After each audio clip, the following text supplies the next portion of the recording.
you, Devi. It was a great introduction. And I've been transitioning from Naveen as an overall project coordinator. Now shirts will reflect the transition from. So Coincidence. We are doing a very good job in that term. And welcome again to our open house. I will provide a project status update, and this is a time for us to introspect on what we have achieved so far and provide us a stage to see what can we do better and how do we achieve our goals. This update would be outlined in terms of discussing our mission and how do we achieve our goals, and then I will discuss number of projects and how much funding amount that we have sent to various parts in India, followed by some discussion on various projects that we did, and some of the project coordinators and leaders in that direction have agreed to provide their direct insight to you, so we'll hear them. And then after that I will wrap up with goals for 2016, and then we'll follow on with the treasury update. So all of us are connected in contributing to India's development in one way or another, and our mission is to focus on the development in terms of Seva, Shanghars and Nirman, and Aid Portland follows that mission by focusing on projects that are based on community building and livelihood development, on social justice and democratic rights, and pushing for education for children.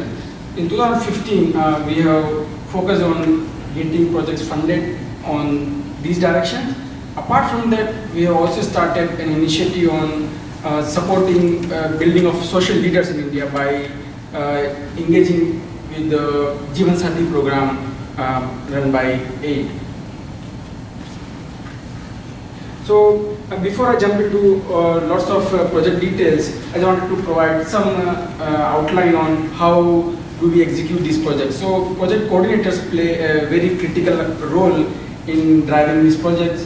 When somebody is motivated or connected with the NGO that you want to support, project coordinators help us review their annual reports, provide insights on the financial audits, and they are essentially a connection for the grassroots organizations in India.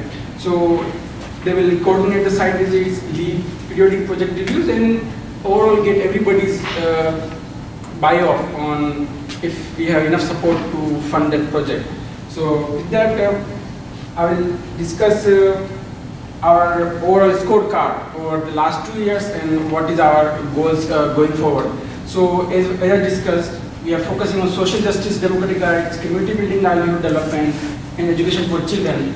So in the blue are the number of projects we supported in 2014, orange shows 2015, and the gray is where we want to go at the minimum in terms of number of projects that we support. So you can see that in 2015 we supported about 5 projects overall.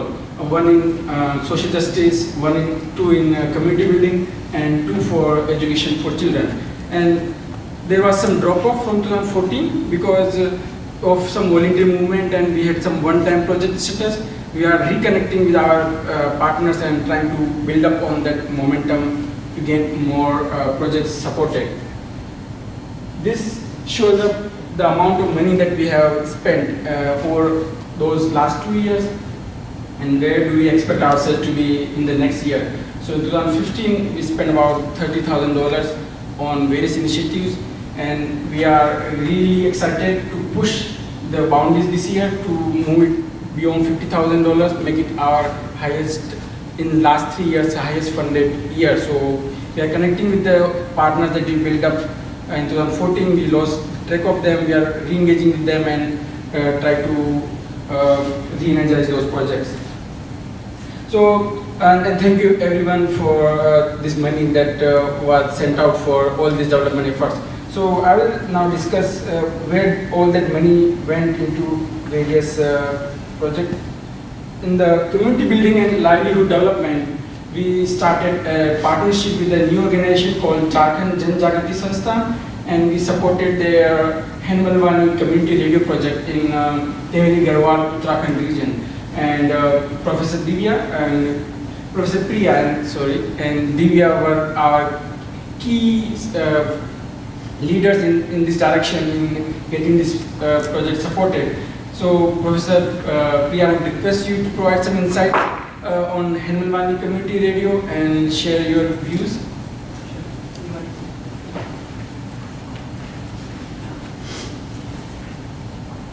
I think I'll be really brief, and if others have questions, I can answer that. But Hillsboro is a community-based radio center, and there has been almost no legislation around community forms of media by the Indian government.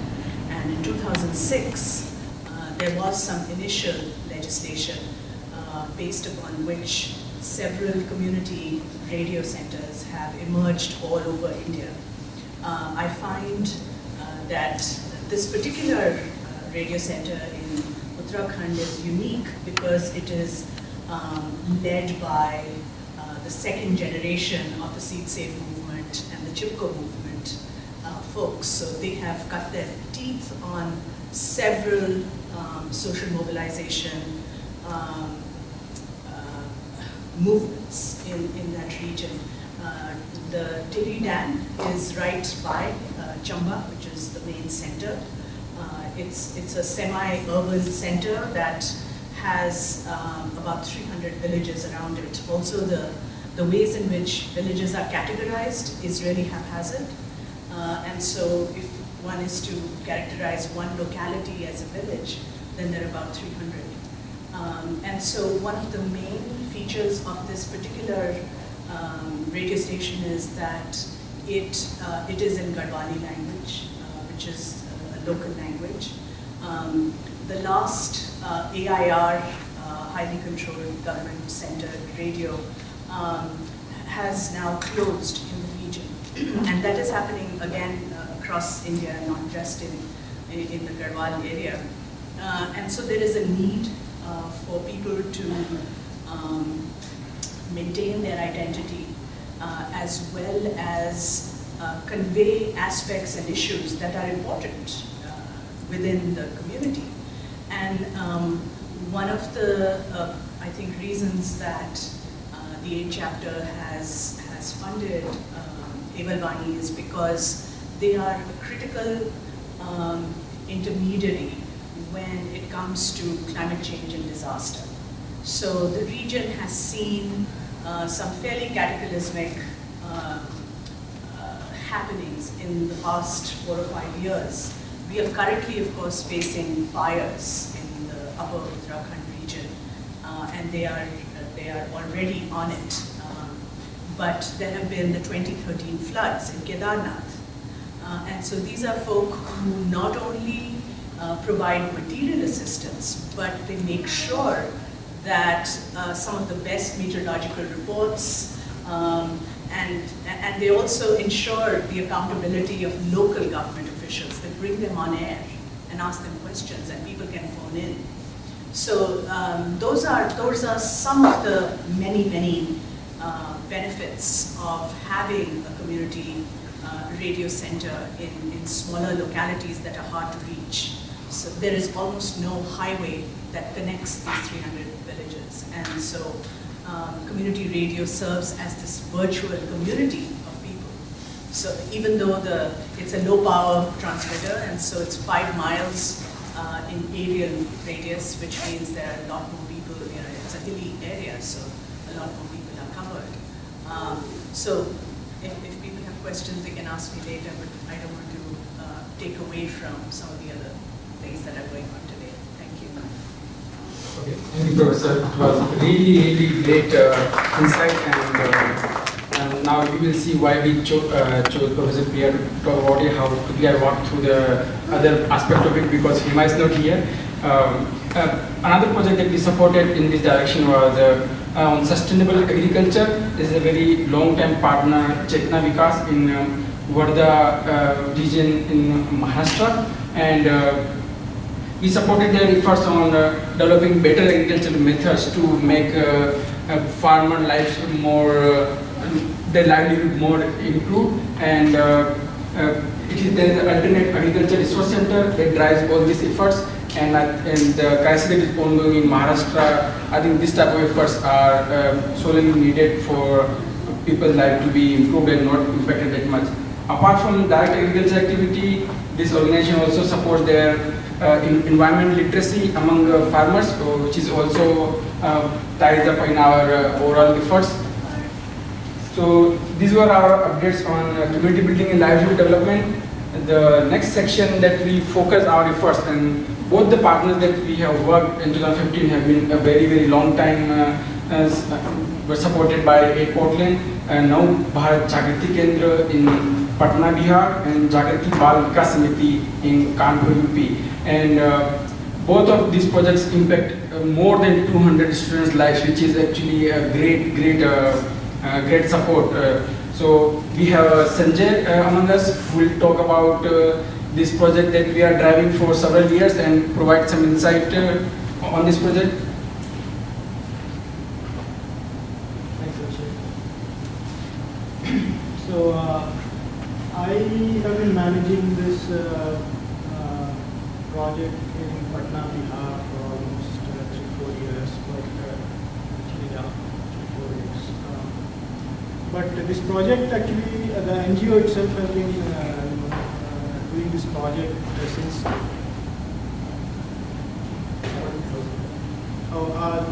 Is it better? Yes.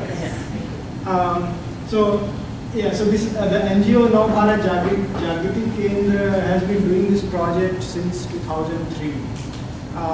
8 Portland started funding this project in 2007. So we have a long history of funding this project.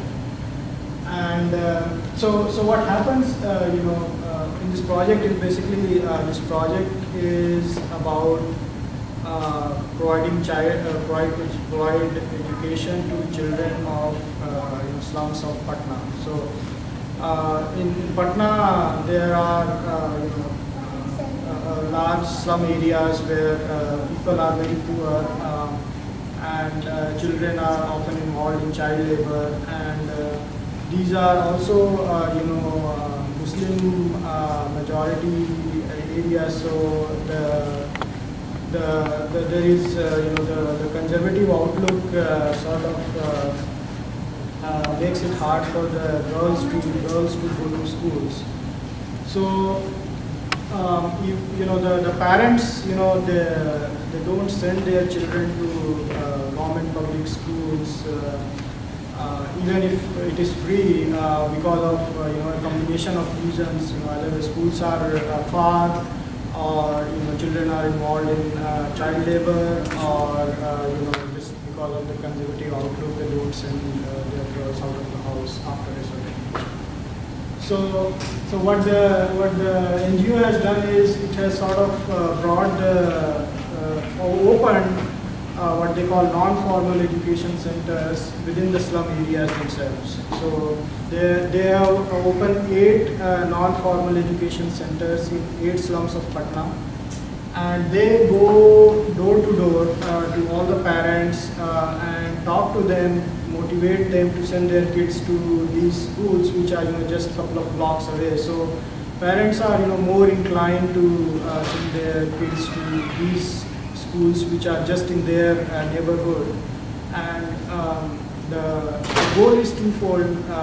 One is to provide these children basic education and get them ready for mainstream schools, and also provide education to the parents, tell them about the importance of education and just what this can do for them and for the child, so that when the child is ready to go to mainstream, the parents are also ready to send them to mainstream schools.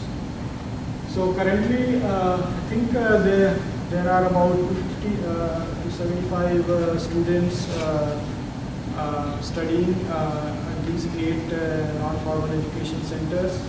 And throughout the lifetime of this project, they have mainstreamed about 550 students. So thank you all of you for your support for this project.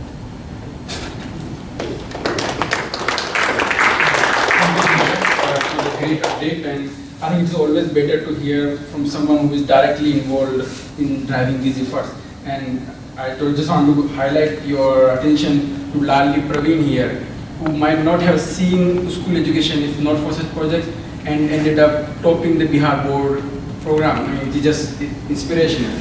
So I just wanted to bring it to your attention. Another project that we have supported over several years is the educate children of migrant brick kiln workers. So these workers move from town to town based upon their employment, and their children cannot remain connected with the local school. So this organization creates school for those children, and they can go from one school to another school and still remain part of the school system. And we have been supporting this project for quite some time. And this organization provides not only formal education to children and make them learn, but it takes care of their some sort of clothing, also provide them meals, and get them provide a little bit more than education. So our project coordinator Chinmay is not here, so I just chose to put a few photos from our previous site visits to show the happiness on the face of these children who are enjoying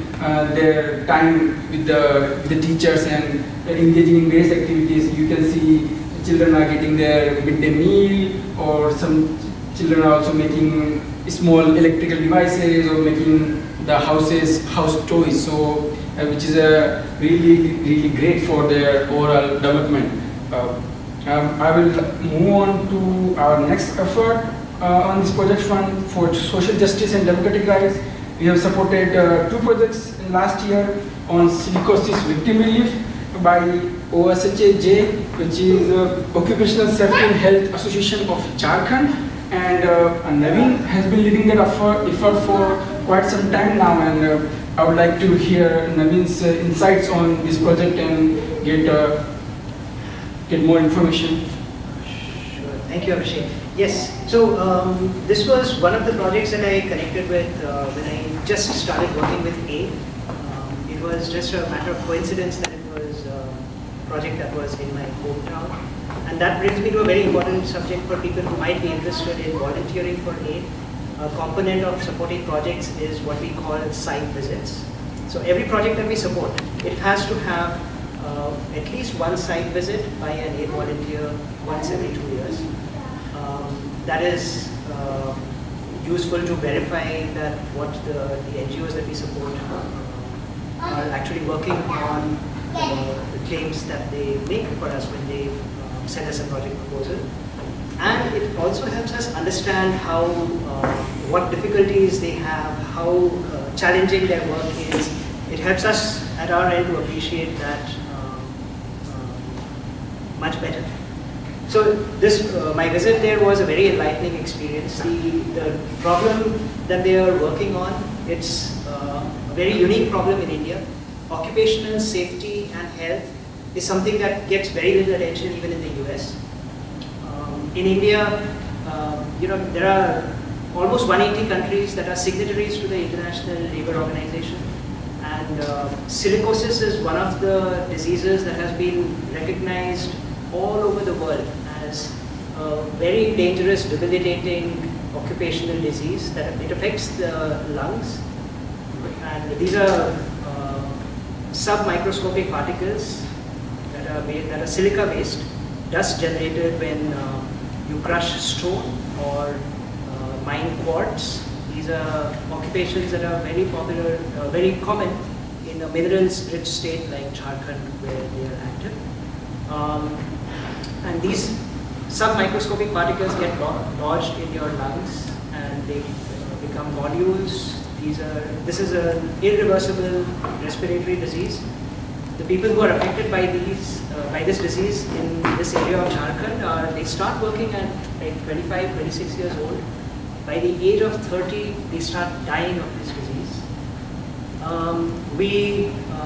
So Lee and I visited there like 2 years ago, and one of the villages where Oshaj's work started, it was, we walked down a lane where successive 7-8 houses had seen deaths due to silicosis. The reason was just next to the village there was a small factory that opened like 6-7 years ago, promising jobs to. This is an area where everyone is seasonal agricultural labor. They don't own land, so they go and work for some other farmer's land. And these are seasonal jobs. So someone opened a factory. They were very happy. So everyone from the village was going to work there. And the main bread earners within 5 or 6 years started dying of the disease, and that's how these villagers get introduced to silicosis or pneumoconiosis. I cannot pronounce that word, but the villagers can. OSHA has been struggling for the last 10 years to get them compensation. It is a hard struggle because all the odds are stacked against them. They have to prove that this disease exists. Government doctors, anyone who these poor patients go to, they diagnose it as tuberculosis. It's a very common mistake that most doctors take. Even the doctors in government hospitals are not trained in diagnosing occupational diseases. So their struggle starts from proving that this is an occupational disease that happened because this person worked somewhere. So no employment records are maintained. They are supposed to have government-sponsored employee state insurance. They don't have ID cards to prove that. The government is supposed to cover those costs.